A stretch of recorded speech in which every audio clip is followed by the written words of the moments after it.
Hindi cinema में हमेशा से ही नायक और नायिकाओं के अलावा हर तरह के सपोर्टिंग कलाकारों का भी बोलबाला रहा है। उनमें से कुछ कलाकार ऐसे रहे हैं जिनके गुजर जाने के सालों बाद भी लोग उनकी अदाकारी के लिए उनका नाम इज्जत और एहतराम के साथ लेते हैं और उन्हें याद करते हैं। ऐसे ही एक कलाकार रहे हैं बदरुद्दीन काजी। नहीं पहचाना आपने? अरे साहब, हम बात कर रहे हैं जॉनी वॉकर साहब की। अपनी दमदार कॉमिक टाइमिंग से जिंदगी भर सभी को गुदगुदाने वाले जॉनी वॉकर साहब की आज हम दास्तान सुनाएंगे। बदरुद्दीन काजी, जिन्होंने कॉमेडी की दुनिया में एक नई इबारत लिखी। फिल्मों में उनकी पूछ फिल्म के अभिनेता और अभिनेत्रियों से कहीं ज्यादा होती थी। उन्हें ध्यान में रखकर फिल्मों की स्क्रिप्ट लिखी जाती थी। उनकी फिल्मों में उन पर उस वक्त के दिग्गज सिंगर्स की आवाज में गाना फिल्माया जाना लाजमी माना जाता था। वैसे तो उनके लिए कई बेहतरीन सिंगर्स ने अपनी आवाज दी है, लेकिन उन पर मोहम्मद रफी की आवाज खूब फपती थी। तभी तो वो जाने कहां मेरा जिगर गया जी गाते हुए सर जो तेरा चकराए या दिल डूबा जाए की बात करते हैं।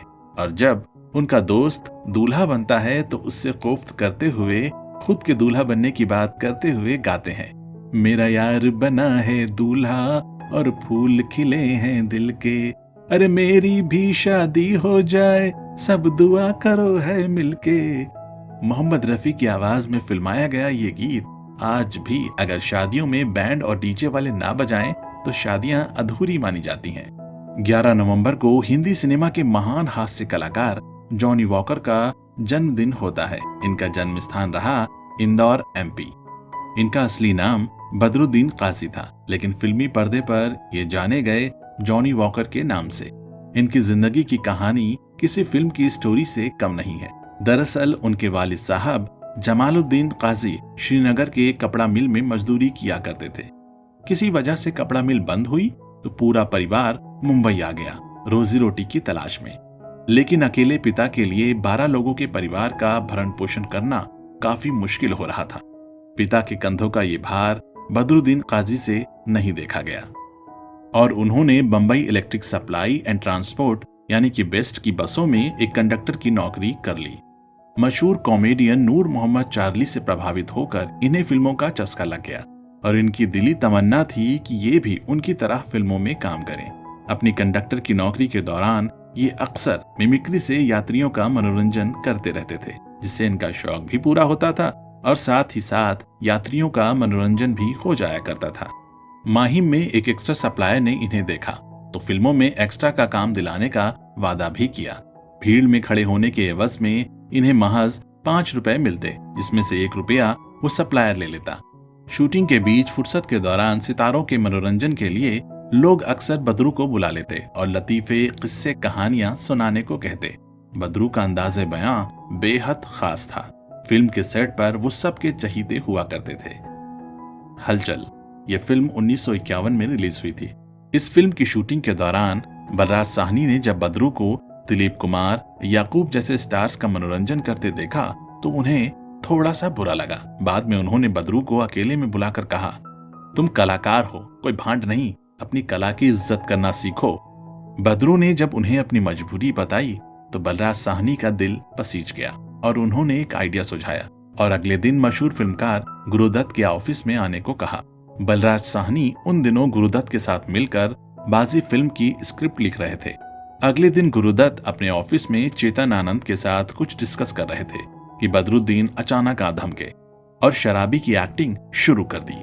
उन्होंने न सिर्फ धमाल मचाया बल्कि गुरुदत्त के साथ भी खूब बदतमीजी की। हरकतें जब हद से ज्यादा होने लगी तो गुरुदत्त को गुस्सा आ गया। उन्होंने अपने स्टाफ को बुलाया और शराबी को बाहर सड़क पर फेंक आने को कहा। चूंकि ये सारा नाटक बलराज साहनी के कहने पर रचा जा रहा था, इससे पहले लोग बदरू को बाहर निकाल के फेंकते, तभी बलराज साहनी हंसते हुए वहां आ पहुंचे और गुरुदत्त को सारा मामला समझाया।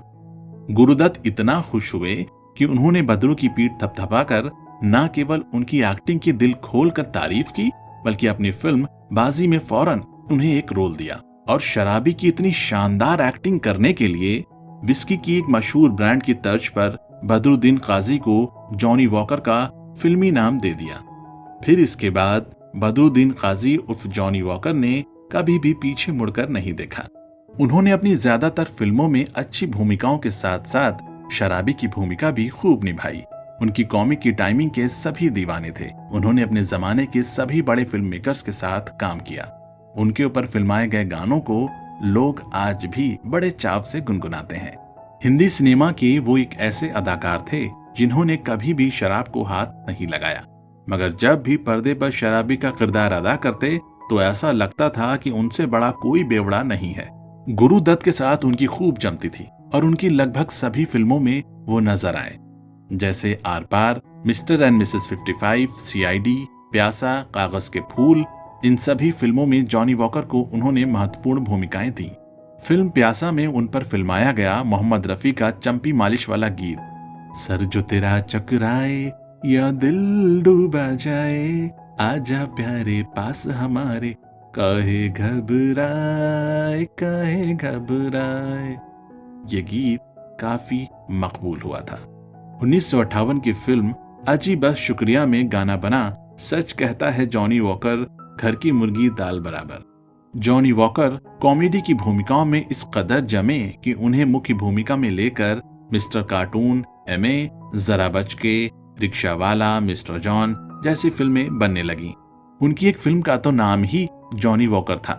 जॉनी वॉकर की प्रमुख फिल्मों में जाल, आंधियां, नया दौर, taxi driver, Madhumati, Kaagaz Ke Phool, gateway of India, mister X, Mere Mehboob, CID जैसी सुपरहिट फिल्में शामिल हैं।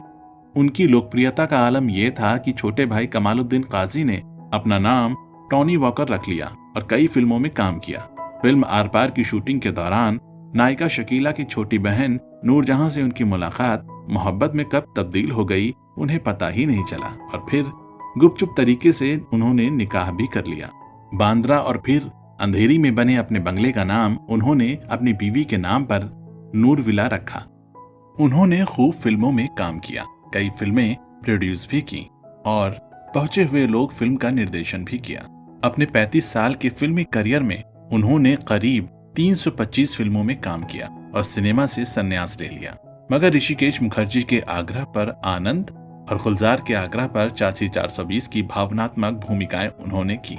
सुपरस्टार रजनीकांत ने अपने एक इंटरव्यू में कहा था कि बस कंडक्टर से एक्टर बनने की प्रेरणा उन्हें जॉनी वॉकर से मिली थी। जॉनी वॉकर को पहला film fair award film Madhumati में सपोर्टिंग एक्टर के रोल के लिए मिला था। इसके बाद फिल्म शिकार के लिए उन्हें सर्वश्रेष्ठ हास्य कलाकार के अवार्ड से नवाजा गया। ताउम्र दर्शकों को हंसाने वाले जॉनी वॉकर 29 जुलाई 2003 को इस दुनिया फानी से रुखसत हो गए। उनके निधन पर तत्कालीन प्रधानमंत्री अटल बिहारी वाजपेयी ने शोक जताते हुए कहा था, जॉनी वॉकर की त्रुटिहीन शैली ने भारतीय सिनेमा में हास्य शैली को एक नया अर्थ दिया है। तो दोस्तों, ये थी कहानी जॉनी वॉकर साहब की। आपको यह कहानी कैसी लगी हमें कमेंट बॉक्स में जरूर बताइएगा।